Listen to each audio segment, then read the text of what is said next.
नमस्कार दोस्तों। आज का हमारा जो पॉइंट है वो भारत का राज्य क्षेत्र के बारे में आज हम बात करेंगे।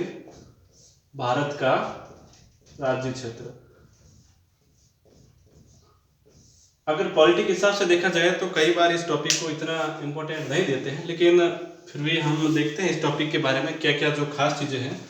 भारत का जो राज्य क्षेत्र है वो हमारे संविधान के भाग नंबर 1 में है और जो इसमें अनुच्छेद है वो 1 से 4 तक इसमें अनुच्छेद का वर्णन किया गया है। अगर हम अनुच्छेद नंबर 1 की बात करें तो अनुच्छेद नंबर 1 में कहा गया है कि Bharat that is India shall be union of the states. जो भारत है वो राज्यों का संघ है। भारत क्या है? भारत की परिभाषा दी गई है, भारत जो है वो राज्यों का संघ है। और हाँ, इसमें ही भारत और इंडिया शब्द का यूज लिया गया है, इसमें भारतवर्ष और हिंदुस्तान जैसे कोई भी शब्दों का यूज नहीं लिया गया है। इसमें यह कहा गया है कि भारत जो है वो राज्यों का संघ है, यूनियन ऑफ द स्टेट्स। अंग्रेजी में दो शब्द होते हैं, एक था यूनियन और एक होता है फेडरेशन। अगर हिंदी में दोनों का मतलब देखा जाए तो दोनों का मतलब संघ ही होता है। यूनियन का मतलब हमारे जो संविधान में शब्द दिया गया है वो यूनियन है, मतलब राज्यों का संघ है। और एक होता है फेडरेशन, जैसे अमेरिका का जो है वो फेडरेशन में आएगा। यूनियन का मतलब ये होता है कि भारत से में जो भी राज्य और केंद्र शासित प्रदेश है उसके ऊपर वो भारत से कभी अलग नहीं हो सके। एक तरह से एकात्मक भारत है। अगर कोई भी पार्ट उसका चाह कर भी भारत से अलग नहीं हो सकता। जबकि जो फेडरेशन होता है इसका मतलब होता है राज्य और केंद्र सरकार के बीच में बंटवारा नहीं होता शक्तियों का। यूनियन भारत में भारत और केंद्र सरकार, जो केंद्र सरकार और राज्यों के बीच में शक्तियों का बंटवारा होता है, ये संघात्मक है। और जो फेडरेशन है वो एकात्मक है। भारत का जो शासन है वो संघात्मक है। तो एक में ये कहा गया है कि भारत जो है वो राज्यों का संघ है।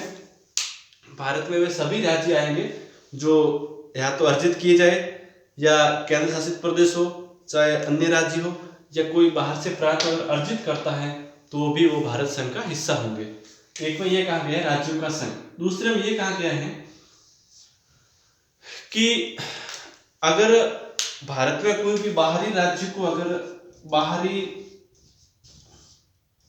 प्रांत को या किसी बाहरी प्रांत को या बाहरी राज्य को भारत में शामिल करते हैं, या बाहरी कोई अगर भूमि के टुकड़े को भी भारत में शामिल करते हैं, तो उन विधियों का उल्लेख किया गया है कि कैसे उन विधियों के द्वारा भारत में किसी बाहरी क्षेत्र को शामिल किया। जैसे अगर मान लो हमें भूटान का कोई क्षेत्र भारत में शामिल करना है, मान लो हमें बांग्लादेश का कोई क्षेत्र है उसकी भारत में शामिल करना है, श्रीलंका का अगर कोई पार्ट है उसको हमें भारत में शामिल करना है, तो संविधान के अनुच्छेद नंबर 2 में उन विधियों का उल्लेख है जैसे कर सकते हैं। इसमें यही लिखा गया है कि संसद कानून बनाकर किसी भी बाहरी क्षेत्र को भारतीय सीमा में कर सकता है।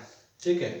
इसके बाद अनुच्छेद नंबर 3, अनुच्छेद 3 में यह कहा गया है कि जो ये हमारा वर्तमान का भारत है, वर्तमान के भारत में अगर भीतरी राज्यों में इसकी सीमा में किसी भी राज्य की सीमा में परिवर्तन करना हो, किसी भी नए राज्य गठन करना हो, या किसी पुराने राज्य के नाम में परिवर्तन करना हो, तो उन वे कौन कौन सी विधियां होगी जिसके द्वारा ये सब किया जा सकता है। उसमें भी यही लिखा गया है कि संसद कानून बनाकर किसी भी नए राज्य के नाम में परिवर्तन कर सकती है, किसी राज्य की सीमा में परिवर्तन कर सकती है, और किसी नए राज्य का गठन भी कर सकता है। लेकिन इसमें आगे ये भी कहा गया है कि अगर किसी नए राज्य का गठन करना हो, चाहे नए राज्य की सीमा में परिवर्तन करना हो, चाहे राज्य का नाम परिवर्तन करना हो, तो संसद में कानून लाने से पहले राष्ट्रपति के द्वारा संबंधित राज्य की विधानसभा को प्रस्ताव भेजा जाता है। जैसे अगर हम असम का नाम आसोम करना चाहते हैं, या मध्य प्रदेश का नाम अगर हम मध्य प्रांत करना चाहते हैं, तो हमें सबसे पहले राष्ट्रपति के द्वारा मध्य प्रदेश की जो विधानसभा है उसके पास उसका प्रस्ताव भेजा जाता है।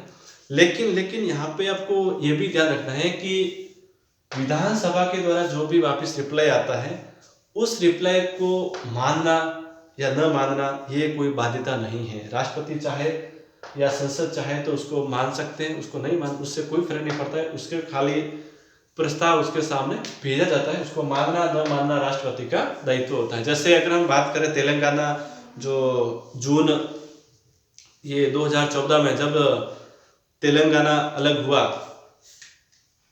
जब तेलंगाना राज्य अलग हुआ था तब हमने वहां पे भी राष्ट्रपति के द्वारा वहां की विधानसभा को प्रस्ताव भेजा गया था, लेकिन उस वहां पे उन्होंने मना भी किया था, लेकिन उसके बाद भी उस तेलंगाना राज्य का गठन किया गया था। ठीक है, तो ये वहां की सरकार पर, वहां की जो विधानसभा होती है, विधानसभा के पास प्रस्ताव इस बारे में जरूर भेजते हैं संबंधित राज्य की, लेकिन उस प्रस्ताव को मानना या नहीं मानना वो राष्ट्रपति का और संसद का ऊपर निर्भर करता है। ठीक है, अगर हम अनुच्छेद नंबर 4 की बात करें तो अनुच्छेद नंबर 4 में ये कहा गया है कि अनुच्छेद नंबर 2 और अनुच्छेद नंबर 3, इन दो में जो भी हम परिवर्तन करते हैं, जो भी हम संशोधन करते हैं, उन संशोधन पर भारतीय संविधान का जो अनुच्छेद है 368, उनके नियम इन पे लागू नहीं होंगे। आगे हम 368 जो भारत में संशोधन के नियम हैं उनके बारे में भी चर्चा करेंगे। उसमें ये कहा गया है कि 4 में फिलहाल इतना ये कहा गया है कि 2 और 3 के तहत जो भी हम संशोधन करेंगे, किसी राज्य की सीमा में परिवर्तन करना हो, चाहे नए राज्य बनाना हो, तो जो भी ये परिवर्तन होंगे वो संविधान के जो संशोधन की प्रक्रिया है 368 के तहत ये नहीं आएंगे। ठीक है, तो ये भारत का राज्य क्षेत्र है, संविधान का भाग नंबर 1 में है, अनुच्छेद इसमें 1 से 4 तक है। 1 में हमने पढ़ा कि भारत शब्द को परिभाषित किया गया है, उसमें जो राज्य है, केंद्र शासित प्रदेश है, उन शब्द को परिभाषित किया गया है।